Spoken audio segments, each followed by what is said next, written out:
যাই হোক, উনি প্রধানমন্ত্রী হয়েছেন, দায়িত্ব পালন করেছেন। এখানে আপনার তার কাছে শিখছে অনেক কিছু। শিক্ষিত মানুষ ছিলেন, বিদ্যান মানুষ ছিলেন। এনারা সবাই ইউনিভার্সিটিতে অত্যন্ত ভালো স্টুডেন্ট ছিলেন। তাদের কাছ থেকে আমরা যারা শ্রমিক আন্দোলনে তাদের জুনিয়র, আমরা অনেক কিছু শিখেছি জাফর ভাইয়ের কাছ থেকেও। আজকের দিনে তাকে শ্রদ্ধা জানাচ্ছি। শুধু আমাকে ব্যক্তিগত শ্রমিক করতেন সেজন্য না, শ্রমিক আন্দোলনকে শানিত করা, শক্তিশালী করা, কার্যকর করার ক্ষেত্রে যারা ভূমিকা পালন করেছে, কাজী জাফর, মোস্তফা জামান হায়দাররা তার অন্যতম। সেই জন্য তার প্রতি আরো গভীর শ্রদ্ধা নিবেদন করছি। আপনার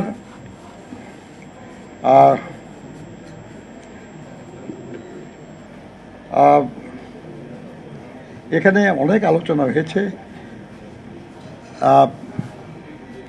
জাফর ভাইকে ম্যাডাম আমাদের নেত্রী পছন্দ করতেন, কোনো সন্দেহ নেই।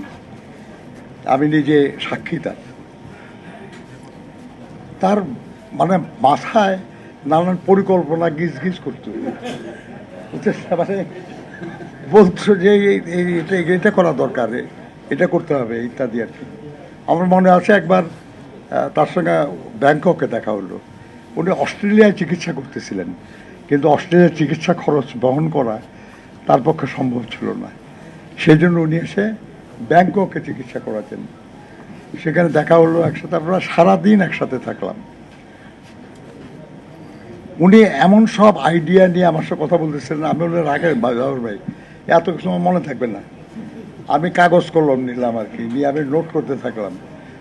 বলে যে তুই নোট করতেছ যখন, এটা নিয়ে ম্যাডামের সঙ্গে কথা বলছি। আমি ঠিক আছে, কথা বলছি। আমার মনে আছে 2 পৃষ্ঠার নোট নিয়েছিলাম আমি জাফরের কাছ থেকে। তখন উনি দারুণ অসুস্থ সেই সময়ে, অর্থাৎ অসুস্থতা তাকে দেশ এবং দেশের মানুষের কল্যাণের চিন্তা থেকে সরাতে পারে নাই। নিজের হয়তো ক্ষমতা নাই কিছু করার, কিন্তু চেষ্টা করতেন যে অন্যরা মিলেও সবাই করতে পারে কিনা, কিন্তু আইডিয়াটা উনি ধারণ করতেন। এটা তো এমনিতে হয় না, চিন্তা ভাবনা না করলে তো হয় না। উনি দেশ এবং দেশের মানুষ নিয়ে চিন্তা করতেন বলেই তার এইসব আইডিয়া ছিল। এই ব্যাপারে এটা করা দরকার, এই ব্যাপারে এটা করা দরকার, এই কাজগুলি জাফর ভাই করতেন। আজকে সবাই এটা পারে না, করে না, এই কারণে সবাই কাজে জাফরও হইতে পারে না। তো কাজেই আমাদেরকে আজকের এই দিনে গভীর শ্রদ্ধার সাথে তাকে স্মরণ করতে হবে। আমরা স্মরণ করছি তাকে গভীর শ্রদ্ধার সাথে। এই সব মানুষগুলিকে ইতিহাসে বাঁচিয়ে রাখার দায়িত্ব রাজনৈতিক সংগঠনের। কারণ আর যাই হোক, যত পরিচয় থাকুক, ফাইনালি কাজী জাফর আহমদ একজন রাজনীতিবিদ। অবশ্যই তিনি একজন শ্রমিক নেতা, অবশ্যই তিনি একজন ছাত্র নেতা। ছাত্র আন্দোলনে যারা আছে, শ্রমিক আন্দোলনে যারা আছে, তাদের উচিত তাকে স্মরণ করা, শুধু সম্মান জানানোর জন্য না, কৃতজ্ঞতা জানানোর জন্য। এইসব মানুষরা ক্ষেত্র প্রস্তুত করেছিলেন বলেই আমরা আগায় যেতে পারতেছি। রাজনৈতিক দলগুলোরও এটা উচিত। আমি দেখছিলাম যে জামাল হায়দার ভাই তার উপরে লিখেছেন, একটু আগে আমাদের মহাসচিব সাহেব বললেন, সেটা আমি দেখছি, আমিও পড়েছি, এবং তার নিজের লেখা বই আছে। আমার ধারণা যে তার পরিবার এবং দল তারা চেষ্টা করুক যে তার সম্পর্কে আরও বেশ কিছু লেখা। শুধু তার ছাত্র আন্দোলনের যে জীবন, এই নিয়ে একটা বই হতে পারে। শুধু তার শ্রমিক আন্দোলনের জীবন নিয়েও একটা বই হতে পারে। আর তার রাজনৈতিক জীবন নিয়ে তো বটেই। আমাদের এই বাম সংগঠনগুলির সঙ্গে অনেক সুসম্পর্ক ছিল, আমার খুব হৃদ্যতা ছিল, এবং আমি সম্মান করতাম তাদেরকে।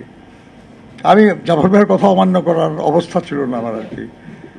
এখন যাচ্ছি গভর্নমেন্টের অর্গানাইজ করা একটা ট্রাকে, হ্যাঁ, কংগ্রেসের লোকরা ঠিক করে দিছে, ওই ট্রাকে আমি ওই সমন্বয় কমিটির লিফলেট নিয়ে কেমনে যাই। অনেক চিন্তা করে বের করলাম, বালুহাক্কা স্ট্রিট থেকে জয় বাংলা বলে একটা পত্রিকায় বাইরে হতো আর কি, পত্রিকা একদম ভালো কাগজে একটা বের করা। আমি ওখানে গেলাম, যা বললাম যে এরকম ব্যাপার, আমি কলকাতায় আসছিলাম, আমি মহেন্দ্রগঞ্জে আছি, তো আমি কিছু জয় বাংলা পত্রিকা দেন, আমরা ওখানকার লোকজন, ওরা খুব খুশি। তা আমরা প্রায় শখানেক পত্রিকা দিয়ে দিল।